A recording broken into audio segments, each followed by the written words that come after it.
Good morning, everybody on YouTube. This is Rick Thomas from Obsolete Video Services. Today, I thought I would do another video on this Panasonic Nv-3130 black and white color machine. Like I said, this is another follow-up video. These machines are very fickle. I mean, they have a lot of issues.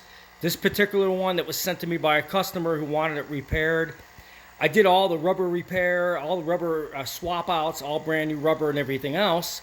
But the electronics on these things do take wear and tear, but a lot of times the biggest problems with these EIAJ reel-to-reel machines is people mess with them.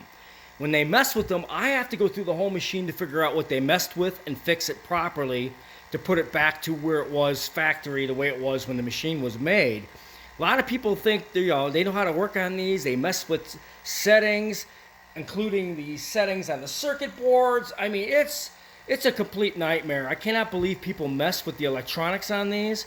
If it doesn't work, usually it's because of the tape or the alignments that you're messing with on top of the machine. It's never really the circuit boards on the machine unless the capacitors are going bad or the transistors are going bad or the resistors are going bad. Electronic-wise, it doesn't happen very often, electronic-wise. It's mainly because of the upper parts of the unit, alignments, bad tapes, all kinds of things. Well, I've been working on this thing. It's playing good, really good now.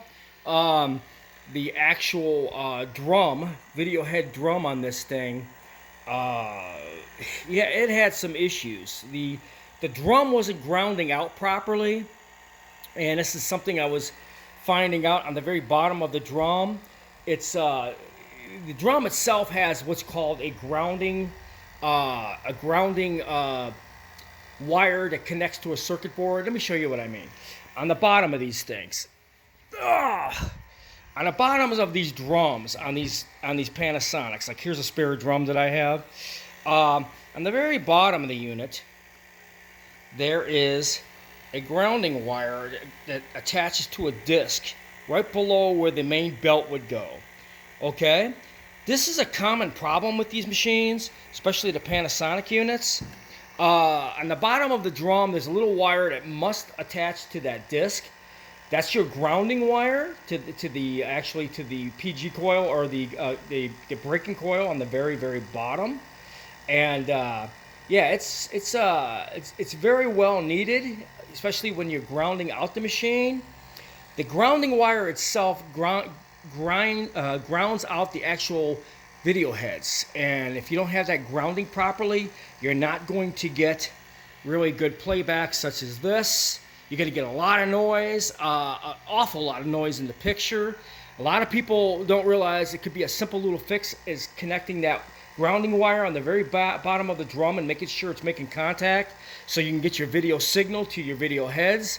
That's a common problem on these. Remember, if you have a 3130 or 3160, and the very bottom of the drum, right above this actual pulley wheel, there's a grounding wire that goes to a disc. Make sure that's making contact if you're getting very noisy video on your 3130 or your 3160. Again, guys, all the rubber goes bad on these things. The rubber has to be replaced. The alignment has to be replaced.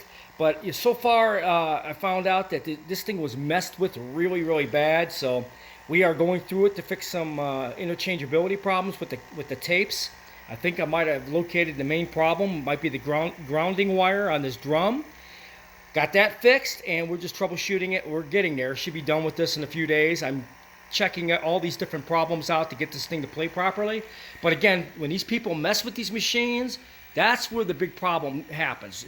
Especially when people mess with the video on the boards or the alignments. When you mess with these units and you don't know what you're doing, you could throw the machine completely off.